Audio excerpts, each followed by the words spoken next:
अर्जुन उवाच। हे भगवन, कृपया बताएं कि जीव जब गर्भ में आता है तो वह किस पूर्व कर्म के कारण आता है।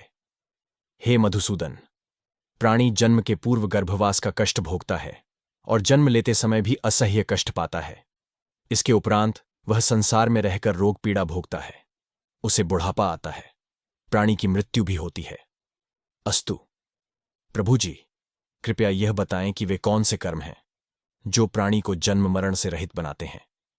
श्री भगवान उवाच। हे अर्जुन, जन्म मरण का बंधन उन प्राणियों की नियति है जो संसार में लिप्त रहते हैं। ऐसे प्राणी संसार में अनुरक्त रहते हैं, अर्थात संसार के नश्वर पदार्थों से ही प्रेम करते हैं। वे सांसारिक वस्तुओं की कामना करते हैं। प्राणी संसार की माया पाने की चेष्टा तो करता है, परंतु मेरी भक्ति पर ध्यान नहीं देता। इसके कारण वह बारंबार और अनेक योनियों में जाकर जरा मरण का दुहक उठाता है। अर्जुन उवाच। हे जनार्दन, सांसारिक माया मोह से मुक्ति तो बहुत कठिन है। माया चित्त हर लेती है। मन काम, क्रोध, लोभ, मोह और अहंकार रूपी विकार से घिरा मदमस्त हाथी है। तृष्णा रूपी शक्ति इसे प्रेरणा देती है। पंच विकारों में अहंकार प्रबल है, जो कि प्राणी को नरक में ले जाता है। हे हृषिकेश, इस मदमस्त हाथी को कैसे वश में किया जाए? मन को भक्ति में लगाने हेतु क्या उपाय करना उचित है? श्री भगवान उवाच। हे धनंजय, जैसे मदमस्त हाथी को वश में करने के लिए अंकुश की आवश्यकता होती है, उसी प्रकार मन को वश में करने के लिए अभ्यास द्वारा ज्ञान प्राप्त करना आवश्यक होता है। भक्ति और ज्ञान बराबर अभ्यास करते रहने पर ही प्राप्त होते हैं। अर्जुन उवाच। हे मधुसूदन, आपकी भक्ति के लिए कोई वनखंडों में जा रमते हैं और कोई वैरागी बनकर स्थान स्थान पर भ्रमण करते रहते हैं। हे प्रभु, कृपया बताएं कि आपकी भक्ति कैसे मिल सकती है। श्री भगवान उवाच। हे अर्जुन, मेरी खोज में वन वन भटकते सन्यासी अथवा स्थान स्थान पर जाने वाले वैरागी मुझे तब तक प्राप्त नहीं कर पाते जब तक उनके हृदय में मेरा निवास नहीं होता। तप अथवा वैराग्य का अहम तो मेरी भक्ति पाने में बाधा डालता है। जटा धारण करने अथवा भस्म लगा वैरागी बनने मात्र से जीव मेरी कृपा का पात्र नहीं बन जाता। अहंकारी को तो मेरा दर्शन सुलभ ही नहीं होता। मैं शुद्ध हृदय वाले सतत अभ्यासी ऐसे जीव को मिलता हूं जो काम, क्रोध, मोह, ममता और अहंकार से परे है। अर्जुन उवाच।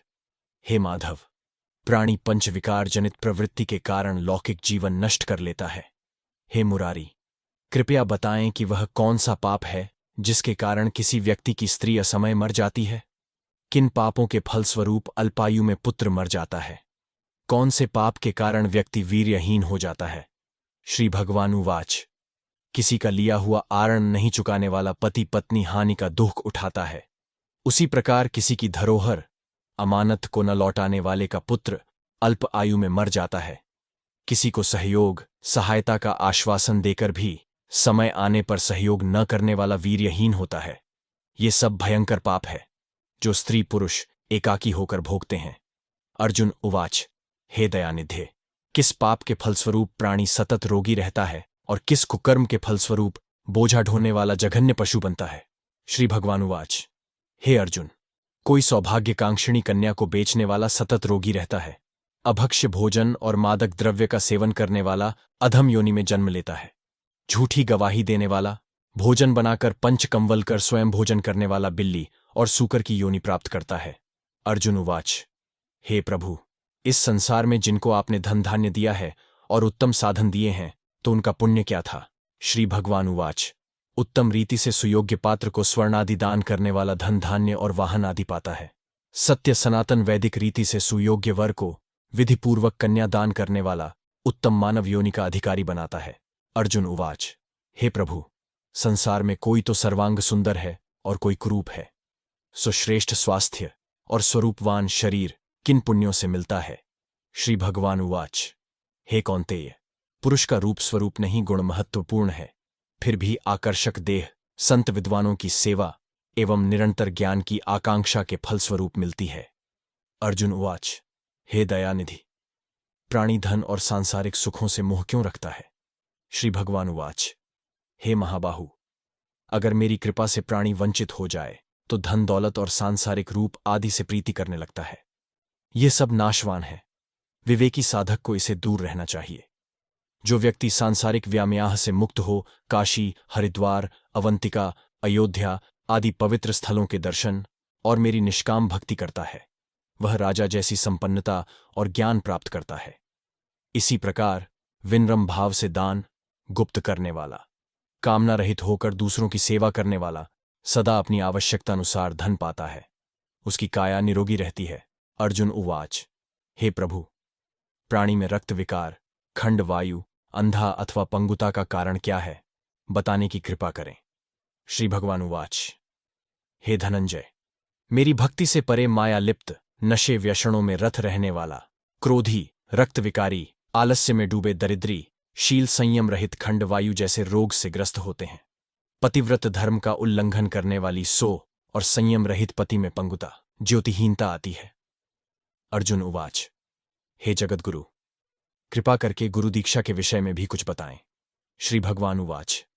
हे कौन्तेय, तुम धन्य हो और धन्य है तुम्हारी माता।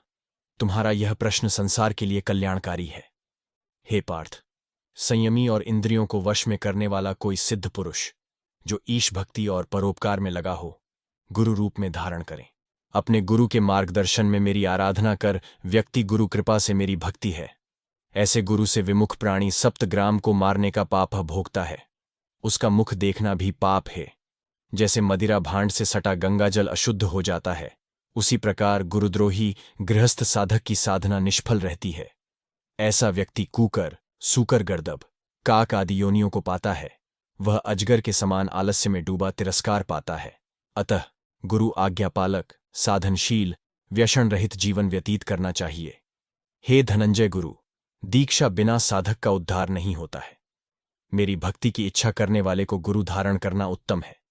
जैसे नदियों में गंगा, व्रतों में एकादशी और जीवों में मनुष्य तन श्रेष्ठ है, उसी प्रकार साधक की सिद्धियों में गुरु कृपा श्रेष्ठ है।